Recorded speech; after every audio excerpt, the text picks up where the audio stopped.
tercer milenio, los hombres se hacen muchas interrogantes con respecto al panorama sombrío que envuelve a la sociedad mundial. La desconfianza, el temor y la expectación de las cosas que se avecinan son señales evidentes que estamos llegando al final del tiempo. La sentencia ha sido dada. La escritura en la pared nos indica que este mundo ha sido pesado en la balanza de Dios y ha sido hallado falto. A continuación presentamos un estudio profético sobre el libro de Apocalipsis.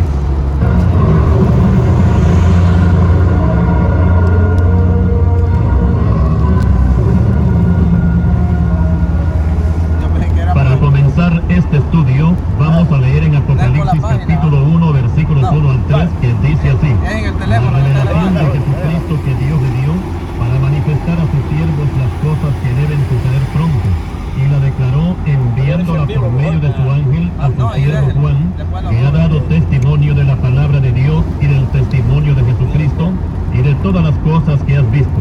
Bienaventurado el que lee y los que oyen las palabras de esta profecía y guardan las cosas en ella escritas, porque el tiempo está cerca. Hasta aquí la cita de la palabra del Señor. En primer lugar diremos que la palabra Apocalipsis es de origen griego y en su traducción significa revelar, o sea, descubrir lo que estaba oculto. También se conoce como el libro de la revelación. Este libro, con el cual se cierran las Sagradas Escrituras, fue escrito por el apóstol Juan por revelación divina, estando en la isla de Patmos. Esta isla se encuentra dentro del mar Egeo, cerca de Turquía, pero pertenece a Grecia. La permanencia del apóstol en esa isla no era por su propia voluntad, sino por causa de la palabra de Dios, ya que por orden del emperador romano Domiciano había sido desterrado a ese inhóspito lugar. Y así esa pequeña isla se convirtió por un tiempo en la cárcel del siervo de Dios.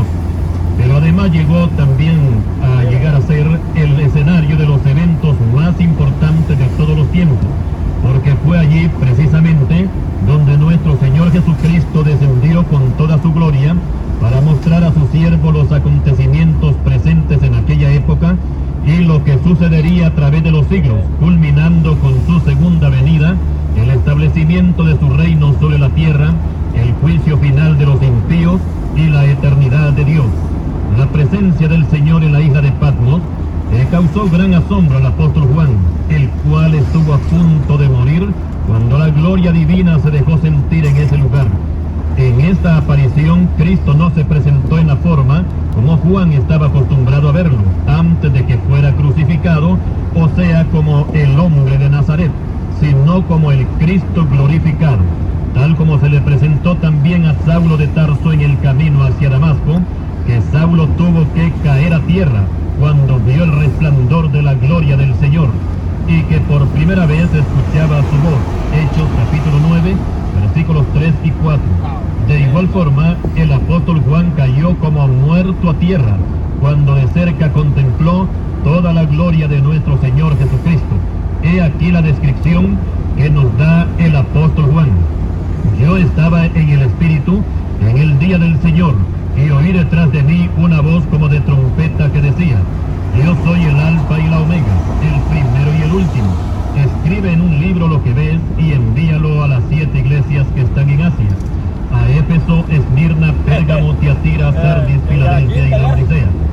Y me volví para oír la voz que hablaba conmigo, y vuelto vi 7 candeleros de oro, y en medio de los 7 candeleros a uno semejante al Hijo del Hombre, vestido de una ropa que llegaba hasta los pies, y ceñido por el pecho con un cinto de oro. Su cabeza y sus cabellos eran blancos como blanca lana, como nieve, sus ojos como llama de fuego, y sus pies semejante al bronce bruñido, refulgente como en un horno, y su voz como estruendo de muchas aguas. Tenía en su diestra 7 estrellas, de su boca salía una espada aguda de 2 filos, y su rostro era como el sol cuando resplandece en su fuerza. Cuando le vi, caí como muerto a sus pies, y él puso su diestra sobre mí, diciéndome: no temas, yo soy el primero y el último, y el que vivo y estuve muerto, mas he aquí que vivo por los siglos de los siglos. Amén. y tengo la llave de la muerte y del Hades, escribe las cosas que has visto, y las que son, y las que han de ser después de estas. Apocalipsis capítulo 1, versículos 10 al 19. Ahora hay una pregunta. ¿Por qué creen que los demonios temblaban cuando miraban a Cristo? Sencillamente porque ellos no miraban a un hombre de carne, sino que miraban al Señor en la forma como aquí lo describe el apóstol Juan, o sea que no miraban al hijo de María o al hijo del carpintero, sino al Hijo de Dios en toda su gloria. Mateo 8:29 y Lucas 8:28. La sola presencia del Señor era motivo suficiente para que los espíritus inmundos fueran atormentados.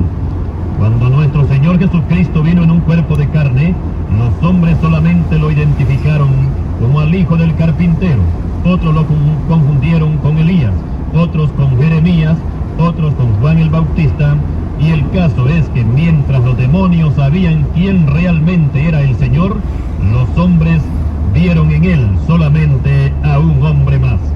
Qué gran diferencia existe entre el Cristo que describe el apóstol Juan y los millones de Cristos falsos que existen en este mundo. Ahora, analizando las frases, las cosas que has visto, abarcan todo el capítulo 1 y se refiere a la presentación del Señor en la forma que ya hemos descrito. Las cosas que son, se refiere a la vida de la iglesia, representadas por las 7 iglesias que estaban ubicadas en el Asia Menor y que proféticamente iban a representar a la iglesia del Señor en su recorrido a través de los 20 siglos que ya pasaron. Apocalipsis capítulo 2 y capítulo 3. Las que han de ser después de estas.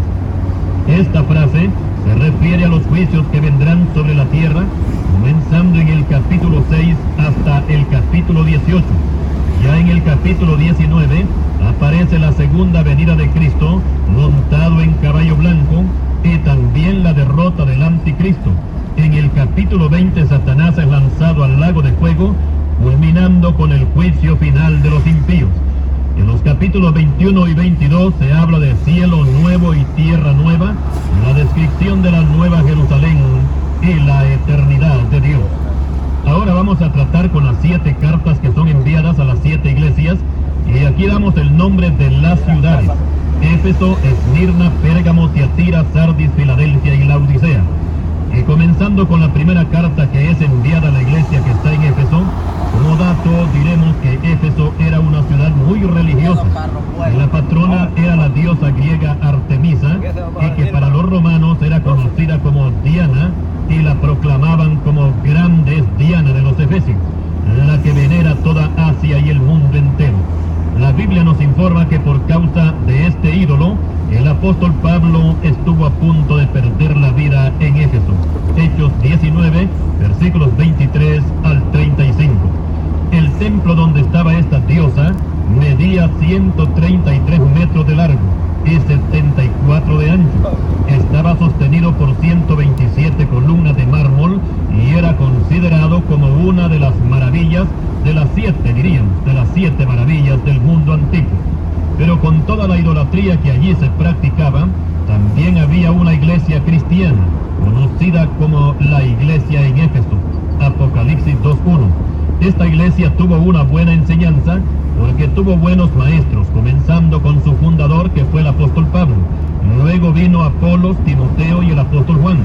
Pero aún así el Señor hace un fuerte reclamo, y es que aunque trabajaban arduamente y tenían algunos dones espirituales, pero habían perdido su primer amor, y el Señor les exhorta a que se arrepientan y que vuelvan a las primeras obras. Esta iglesia representa a la iglesia apostólica, pero que al transcurrir el tiempo se infiltraron falsas doctrinas como la de los nicolaitas, y que hoy se conoce como la doctrina de los gnósticos. Gnosis es una palabra griega que quiere decir conocimiento, y es una mezcla de filosofía y religión. Los gnósticos combaten la doctrina cristiana. Cristo dice que aborrece este sistema de doctrina. El mensaje para la iglesia de hoy es que todo lo que hagamos en favor de la causa del Evangelio, hagámoslo con amor. Ahora pasamos a la iglesia de Esmirna, y como dato diremos que la ciudad de Esmirna se encontraba a 60 kilómetros de Éfeso, y era el puerto más famoso en Asia Menor, ya que era un punto de comercio entre Roma, la India y Persia. Fue fundada por Alejandro el Grande y era conocida como la belleza de Asia. Pero además de eso, Esmirna era una ciudad pagana y entre sus muchos templos también tenían uno dedicado al emperador romano Tiberio César. Sin embargo, allí también había una iglesia evangélica y según Hechos 19, versículo 10, pudo haber sido fundada por el apóstol Pablo.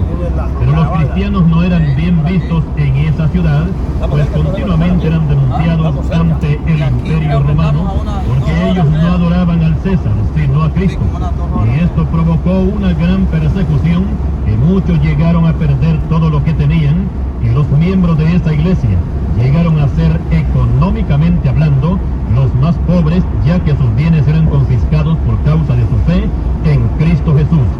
Pero en la parte espiritual eran más ricos que todos. El Señor les dice a los de Esmirna que ellos no son pobres, aunque tengan tribulación y pobreza económica.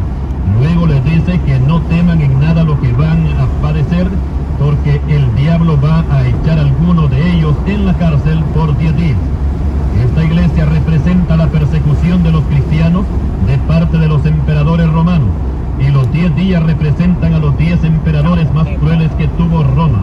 He aquí sus nombres: Nerón, Domiciano, Trajano, Marco Aurelio, Severo Máximo, Antonio Pío, Decio, Valerio, Aureliano y Diocleciano. Explicamos que Roma tuvo 31 emperadores, pero estos 10 que hemos mencionado fueron los más perversos, crueles y sanguinarios en contra del cristianismo. Ahora pasamos a la iglesia de Pérgamo. Pérgamo era la capital de Asia Menor y era muy rica, con grandes palacios y lujosos templos paganos. El ídolo más famoso de Pérgamo era el dios Esculapio, dios de la medicina, y era representado por una serpiente viva. En la puerta había un rótulo que decía: Esculapio es el Salvador. En el año 29 a.C. se levantó en Pérgamo un templo dedicado al emperador Augusto César, ya que este emperador fue el primero que reclamó adoración hacia su propia persona. Por otra parte, Pérgamo era considerada como el trono de Satanás, Apocalipsis 2:13, y precisamente ahí se había establecido una iglesia cristiana donde se menciona a Antipas, el testigo fiel, que fue martirizado por oponerse a la adoración del César. También en Pérgamo había una biblioteca que contenía más de 200.000 libros. La culebra, que era el símbolo de la medicina en Pérgamo, lo sigue siendo hasta el día de hoy.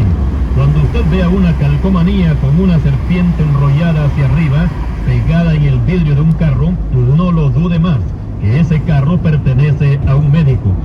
En la parte profética, la iglesia de Pérgamo representa el arranque del catolicismo romano, ya que se habían introducido doctrinas un poco raras, como la doctrina de Balaán, que era idolatría y sexo, y la fornicación empezó a echar raíces en esta iglesia. También estaba la doctrina de los nicolaitas, y Cristo dice que aborrece esas doctrinas y exhorta a los cristianos que han caído en esa trampa a que se arrepientan, porque si no lo hacen, los va a destruir con la espada de su boca. Apocalipsis 2:16.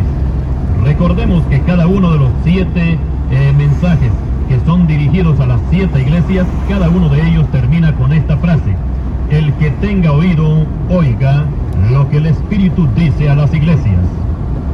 También en Pérgamo había una biblioteca que contenía más de 200.000 libros. La culebra, que era el símbolo de la medicina en Pérgamo, lo sigue siendo hasta el día de hoy.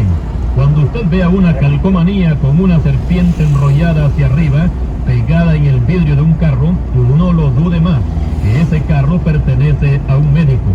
En la parte profética, la iglesia de Pérgamo representa el arranque del catolicismo romano, ya que se habían introducido doctrinas un poco raras, como la doctrina de Balaán, que era idolatría y sexo, y la fornicación empezó a echar raíces en esta iglesia.